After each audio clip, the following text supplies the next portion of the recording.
Good morning. Our words of welcome are by UU Minister Richard Gilbert. We meet on holy ground, brought into being as life encounters life, as personal histories merge into the communal story. As we take on the pride and pain of our companions, as separate selves become community. How desperate is our need for one another, our silent beckoning to our neighbors, our invitations to share the life and death together. We welcome into the lives of those we meet and their welcome into our own. May our souls capture this treasured time. May our spirits celebrate our meeting in this time and this space, for we meet on holy ground. Come, let us worship together. For today's service, we have me, Reverend Matt Alspaugh, presenting with Dee Dee Kami as service leader. We have Michael Reason on piano with technical support by David Hudnall, Chris Gang, Robert Barnett, Roy Haynes, and Charlie Jacobs. Participating remotely, we have Linda Jessen singing with Richard Clark, Jan Manning, Colin Beery, and Trudy Crippen provided remote tech support. And so I just want to welcome you with live from Fellowship Hall. It is our LCUUF Sunday service. Our announcements were on a slideshow before the service. If you didn't see them, don't worry. I'll post a link to them tomorrow on my sharing.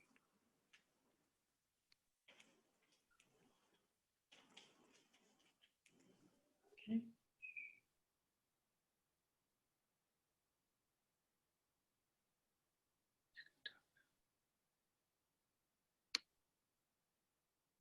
Our chalice lighting words today are by Jean L. Walston, a UU minister.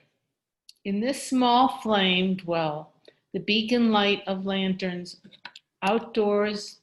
I'm sorry. Let me start over. In the small flame dwell the beacon light of lanterns guiding travelers home. The warmth of hearth fires tended through the generations.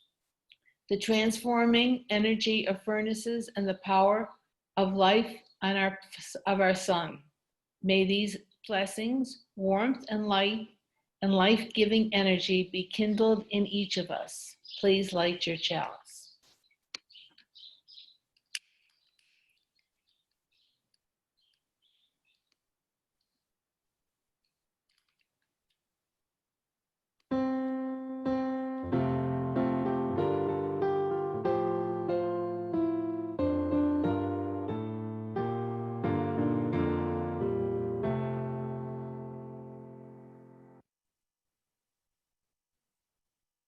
Oops, my mistake. Our hymn is Come Thou Fount of Every Blessing. Now, the first verse of this hymn is original, written in the late 1700s by Robert Robinson, an English Baptist minister who curiously became interested in Unitarian Christianity just before he died. The latter two verses, of course, we got to change stuff. It was a little too Christian, were written in the 1960s by Eugene Navias, a Unitarian Universalist minister of religious education.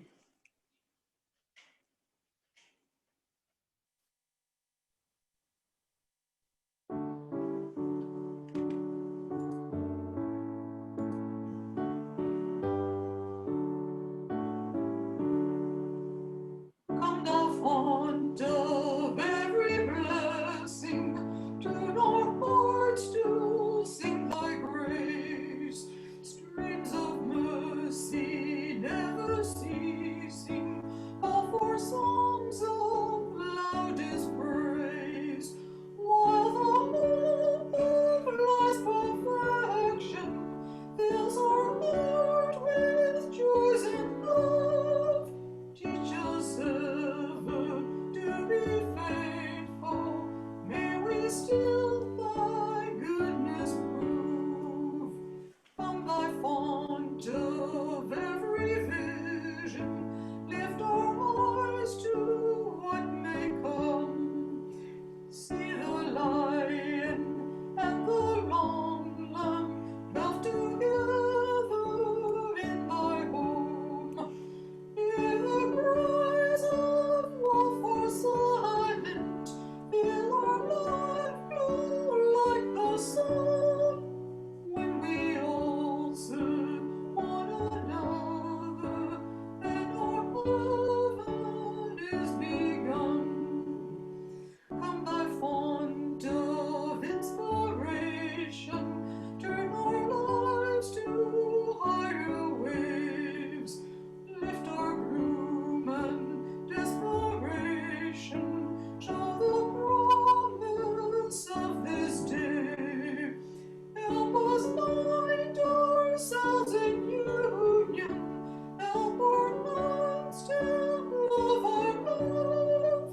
With thy needle, fount of justice, earth be fair as heavens above.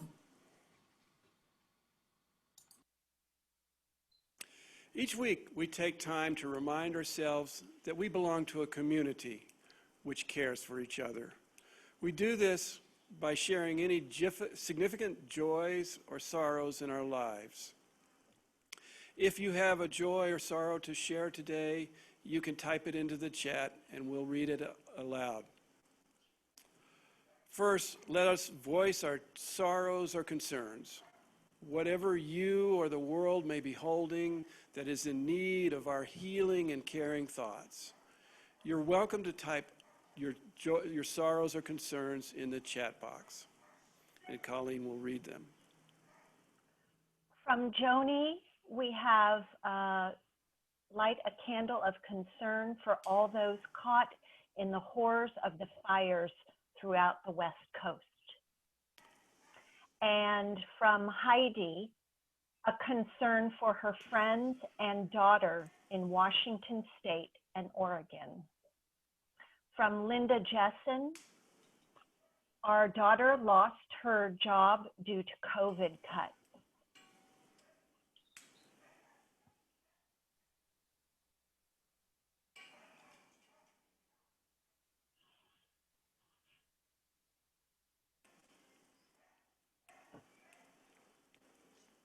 Now let us explore our joys. Whatever you may be celebrating, whatever evokes a feeling of joy and peace in yourself or others, you're welcome to type your joys into the chat box.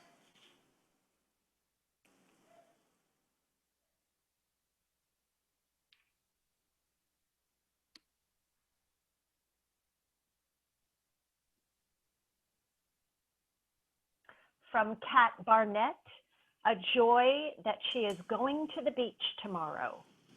Sweet. From me, Colleen, a joy that my puppy Teddy is healing very well from his surgery.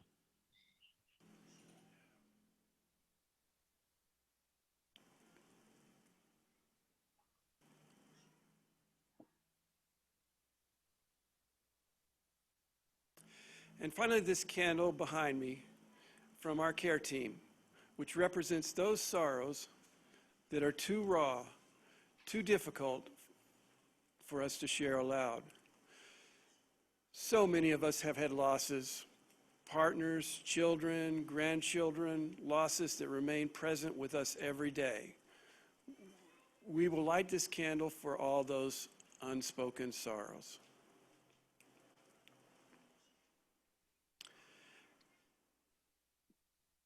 And now let us take a little time for meditation, a little time to,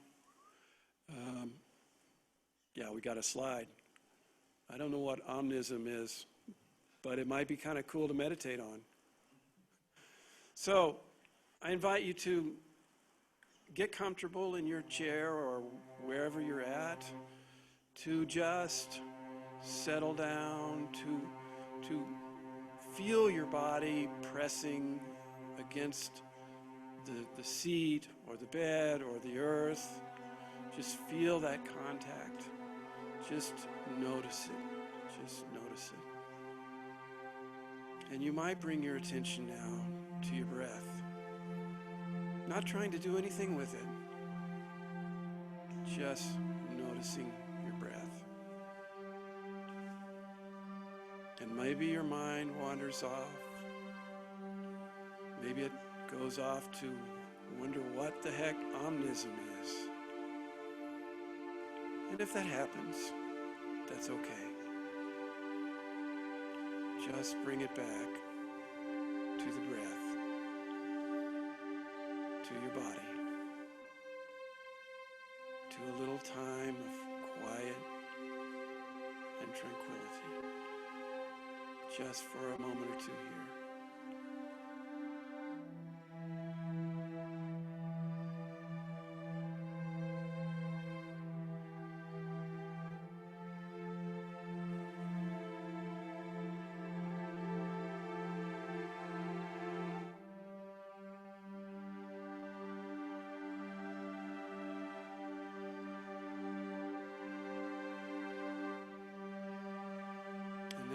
Come back and be together again. Dee Dee has a couple of readings.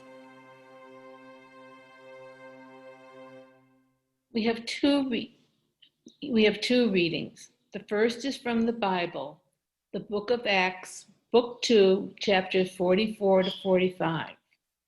All who believed were together and had all things in common. They would sell their possessions and goods and distribute the proceeds to all as any had needed. The second, from the history of the Hopedale community by Aidan Ballou. He quotes, "A few of us had enjoyed personal, social, educational, and domestic advantages, but the larger number had lived and moved on a humbler level. There was naturally a diversity of manners, habits, and tastes, in addition to the personal peculiarities of each. Yet we were all domiciled under one roof, lived as one family, stopped at a common larder, spread and sat at a common table, organized common activities, and constituted to all intents and purpose a community, in fact, as well as in name.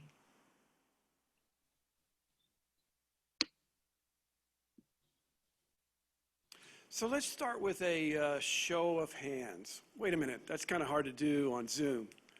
So let's instead do a quick survey, a poll as Zoom calls it. I'm going to ask Colleen to pop it up on your screens. Now, it's a little multiple choice survey, and you can use your mouse or your touch screen to tick off the choices. Now, let's see, is it showing the poll properly, or do we have to restart it? I think we might have to restart it. Okay, we're still learning to play with this stuff. Okay, It's working. Good. I'm seeing something different, and that's cool. That's cool. So the questions, which you can read faster than I can suggest, are questions about your experience with intentional communities. You know, have you spent a short time with, like, a weekend or even a week at a religious retreat center, maybe a monastery, a convent, an ashram, or other religious center? Have you spent a longer time, weeks, months, or years in such a community? And the third question is, have you been part of a secular intentional community, non-religious, like a commune, co-housing, or eco-village? I'll give you a few moments to make some choices. Sorry about you that where two or more are gathered watching this one screen, you only get one vote on each one, but this is not a formal poll. This is just a curiosity. We didn't really get that. And I'll let Colleen And decide when things settle Matt, out. I've got 70% have voted, 75 Okay. now. One more minute, maybe? Yeah, we'll give them a little more time here. Okay, I'm going to end it. It's fine. Okay. All right. So here's the results. Have you spent a short time at a religious center? 67% have. Have you spent a longer time, weeks, months, or years in a religious community? Only 4% have. Which is one Have you person, I been think. part of a secular intentional community? 13% have. Okay, that's quite interesting. So some of us have had experience with intentional communities in our past at varying levels of involvement. Now, if you want to elaborate on your experiences, feel free to write into chat. I won't mind. In fact, I encourage side conversations. Now, I myself have attended numerous short-term retreats and programs at monasteries and ashrams, Catholic, Hindu, Zen Buddhist, as well as secular communities like Esalen in California. Beyond the particular teachings that these retreats have offered, I'm always curious about how life works in these communities. How do they make money? How do they stay afloat? How do they make decisions? And how do they deal with conflict? How do they discern their mission, their reason for being? And what happens when that changes? Today, I want to look at those questions in the context of several historical Universalist and Unitarian intentional communities. These were all formed in the middle of the 19th century. That was a time of incredible religious foment, with many religious groups experimenting with intentional communities in the U.S., as well as Canada and Latin America. The idea of utopia was all the rage, and people were trying to create these perfect communities modeled on their beliefs and values. Hundreds of communities were formed with all manners of beliefs and practices. You may recognize the names of some of these: the Oneida community, the Shakers, the Amana colonies, New Harmony, the Oberlin colony. And to those, we add one Universalist experiment, Hopedale community, and two Unitarian experiments, Brook Farm and Fruitlands. None of these survive today. So let's start with perhaps the most successful of these early communities, Hopedale. In 1839, the Universalist preacher Aidan Ballou founded a religious community outside of Boston. This community, like many Christian intentional communities of the time, tried to model itself around the communities of the first century Christians as described in the Bible. That verse in Acts that we heard about holding all things in common formed the core of many of these religious communities. These folks were communists, after all. The members of these Hopedale community were expected to agree to a standard of practical Christianity, which included a universalist creedal statement. Now remember, it was the Unitarians, not the Universalists, that opposed creeds. Now this standard of practical Christianity included numerous prohibitions, among them, never to manufacture, buy, sell, deal out, or use any intoxicating liquor as a beverage. I guess I wouldn't make it there. Never to serve in the army, navy, or militia of any nation, state, or chieftain. Never to participate in lotteries, games of chance, betting, or pernicious amusements. Again, never to bring on an action at law, hold office, vote, join a legal posse, petition a legislator, or ask governmental interposition. But even with these restrictions, this community grew in 10 years to about 200 residents with about 31 homes and several businesses. And they did not ignore social issues. Members of the community were active in the abolition movement, and a few escaped slaves lived freely in the community. Some were involved in work on women's rights and the fair treatment of workers. But the run-up to the U.S. Civil War made Hopedale's political non-involvement and pacifism very unpopular. And that, combined with financial problems, caused the society to decline. By the start of the Civil War, only 31 members remained. And while the religious community ultimately failed, the location remains today as Hopedale, which is a charming New England town. More importantly, Aidan Ballou's ideas of pacifism and non-resistance made their way over to Leo Tolstoy, who then influenced Gandhi and Martin Luther King Jr. and the modern movements for nonviolent social change. So while Hopedale is no longer a functioning community, the values of Hopedale live on.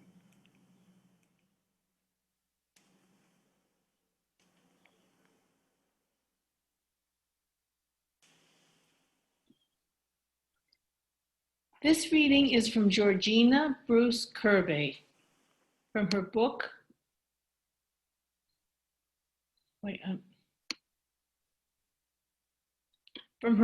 entitled Years of Experience, an autobiographical narrative in 1887 in a chapter called On Brook Farm.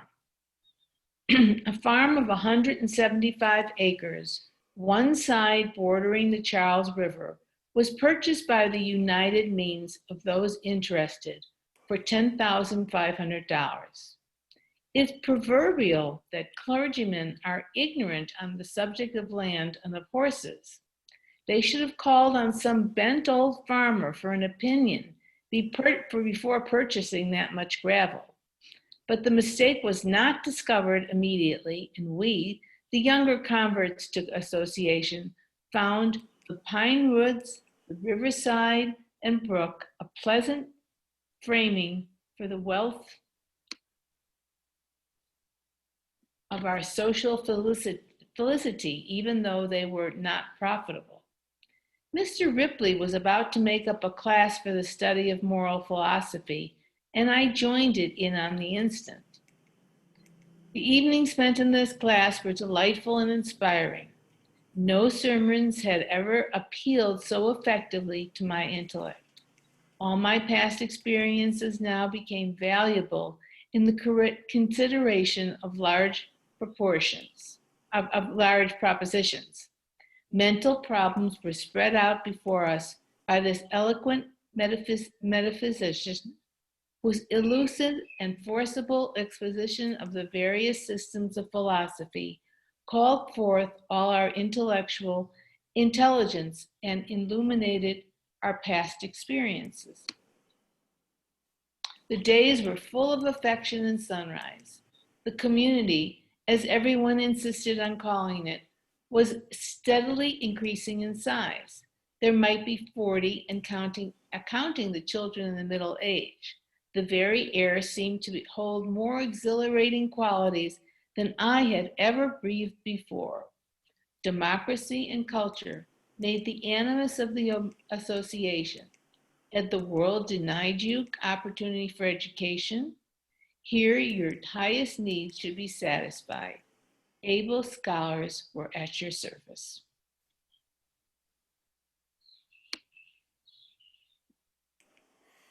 Hopedale was in fact the most successful of the early intentional communities in our Unitarian and Universalist tradition. But the two Unitarian communities were better remembered.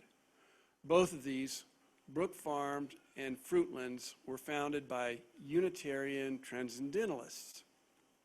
Now, while it's hard to pin down transcendentalism, an important theme in that theology is the value of the individual, which supersedes the values of societal structure and tradition. Our idea of the inherent worth and dignity of all persons traces back to transcendentalism.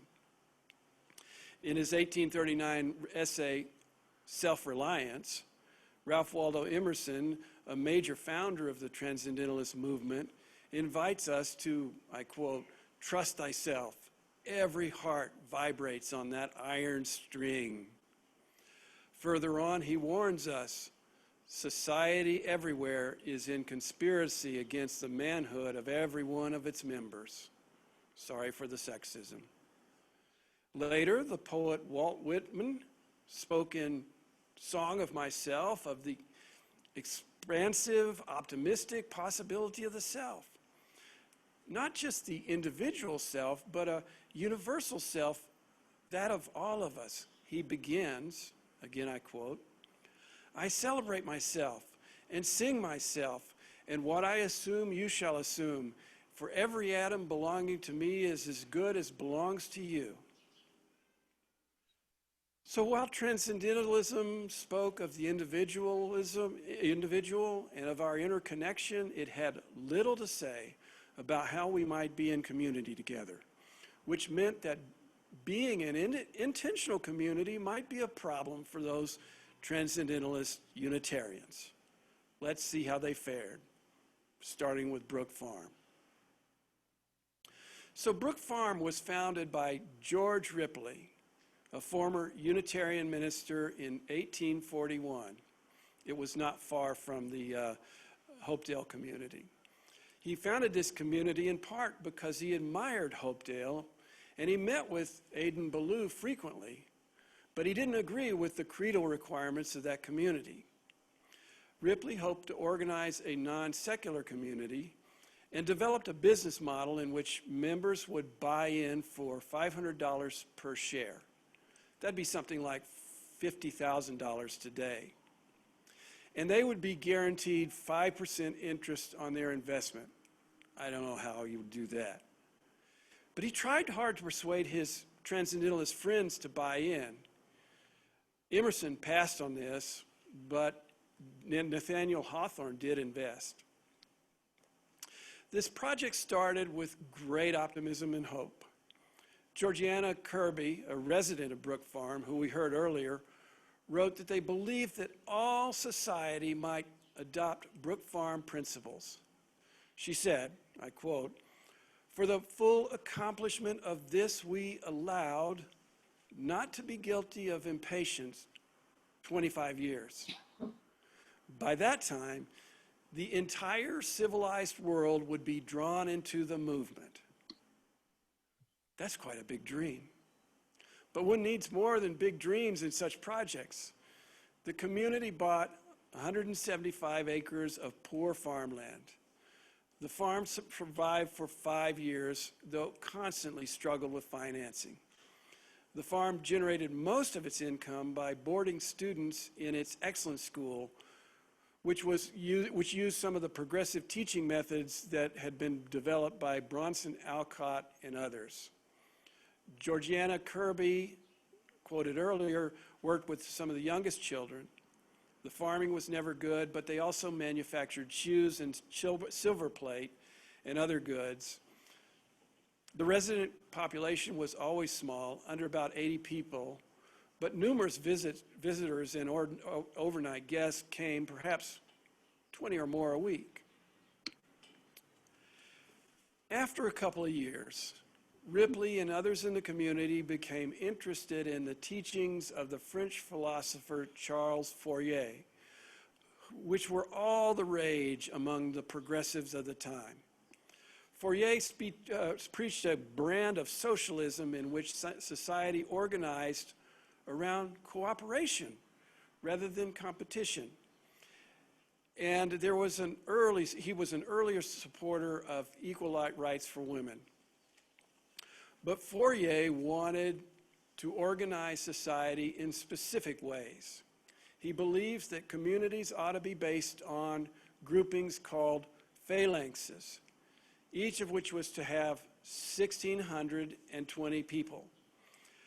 Fourier believed that there were 810 possible personality types, and so with 1,620 people, no one personality type would be alone.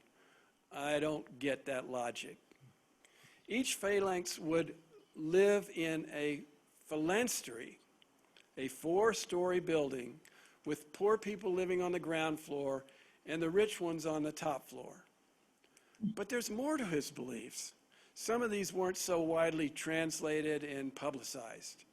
Fourier believed that if humanity did reorganize itself as he suggested, true capital H harmony would happen.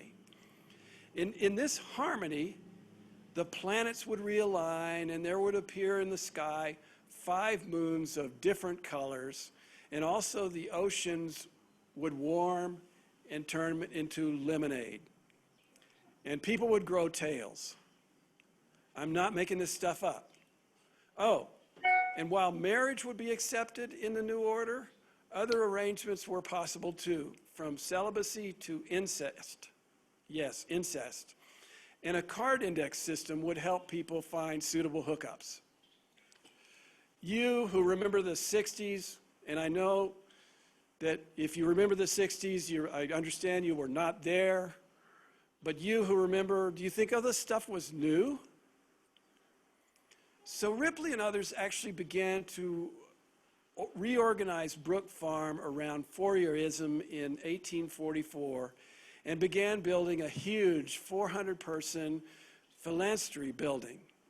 But this building burned, and that was the beginning of the end of Brook Farm. And in 1846, about 5 years after it started, it ended.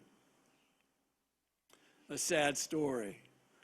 But the final, briefest, and to me the saddest of these utopian experiments in Unitarianism was Fruitlands, started by Charles Lane and Bronson Alcott in 1843. Lane was a charismatic British minister, and Alcott had made his name in progressive education. Their Fruitlands plan was based on the ideas that they called pure living. They would practice what they called spade agriculture, that is, people, rather than draft animals, would plow the soil and cultivate the crops. They would wear linen, avoiding leather and wool, which came from animals, or cotton, as it was tainted by slavery. They would eat only what they called aspiring vegetables, that is, those that grow above ground, not those nasty subterranean kinds like potatoes or carrots or beets. But the real problem with Fruitlands was that the men tended to spend their time hanging out, talking, traveling, and evangelizing, so the farm work fell to the women and the children. By December, Abigail Alcott told her husband to choose between the experiment and the family. And just to make sure, she told her brother, who had been subsidizing the experiment by paying on the mortgage of the farm, to stop payments. The experiment ended in just 6 months. Alcott was despondent at the failure of this project. Ultimately, his daughter, Louisa May Alcott, would provide financial support for the family through her literary success with the book Little Women. For an intentional community to work, there has to be a focus on the raw, everyday issues of sustainability, keeping the place functioning, dealing with the inevitable conflicts that come up. Further, the community has to have a mission, a strong sense of why it exists and what it's doing in the world. When we examine each of these early intentional communities, we can see how failure to pay attention to these two things led to the failure of these communities. The mission of political non-involvement and led to the decline of Hopedale. The change in the mission of Brook Farm with the adoption of Fourierism led to its collapse. The ideas of pure living and spade agriculture were simply unsustainable and led Fruitlands to a quick demise. Now, I don't want to leave you with the idea that intentional living is an outdated, hopeless idea. I know that the 19th century Unitarian and Universalist communities failed, as did most of the other religious communities of the time. But rather, let me ask, how could modern UU intentional communities be imagined? There is a UU intentional community in Boston called Lucy Stone House. Now, Sue Kelly told us about the suffragette Lucy Stone last week.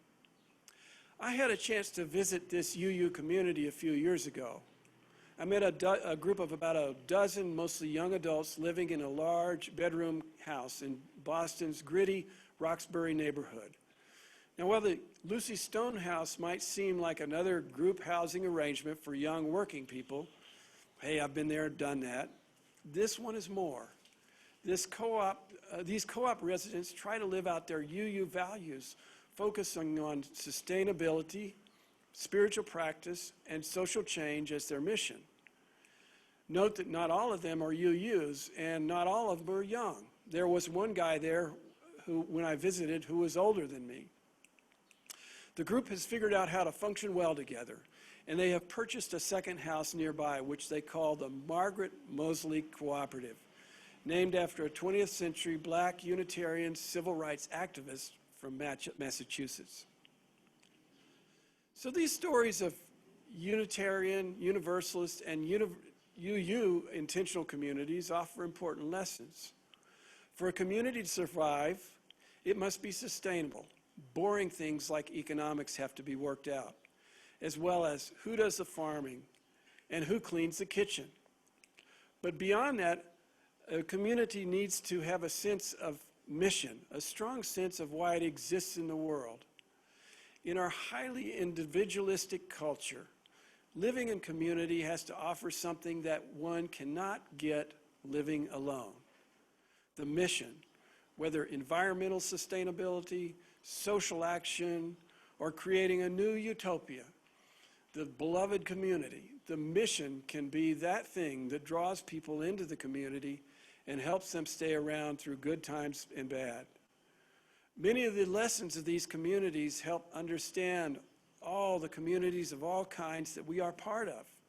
Our hometowns, this fellowship, our countries, and the community of the world in which we live. Blessed be.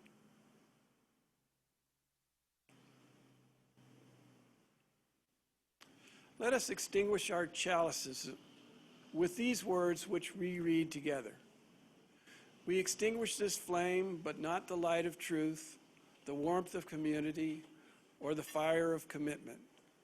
These we keep in our hearts and share with all the worlds. Worlds.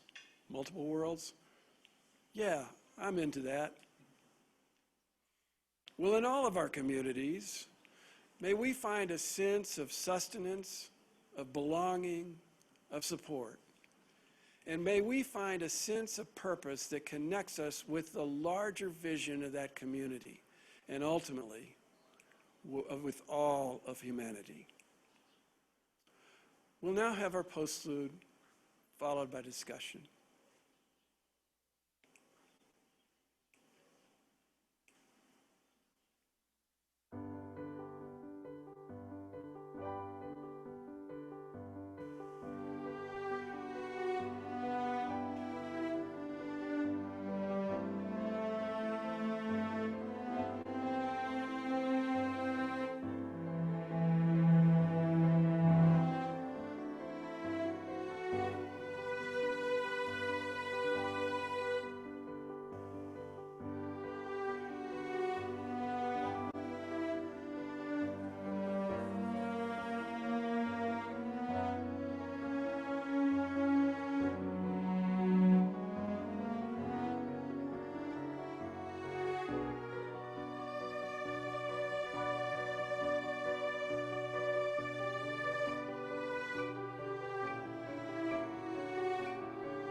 Please stay around for discussion if you like.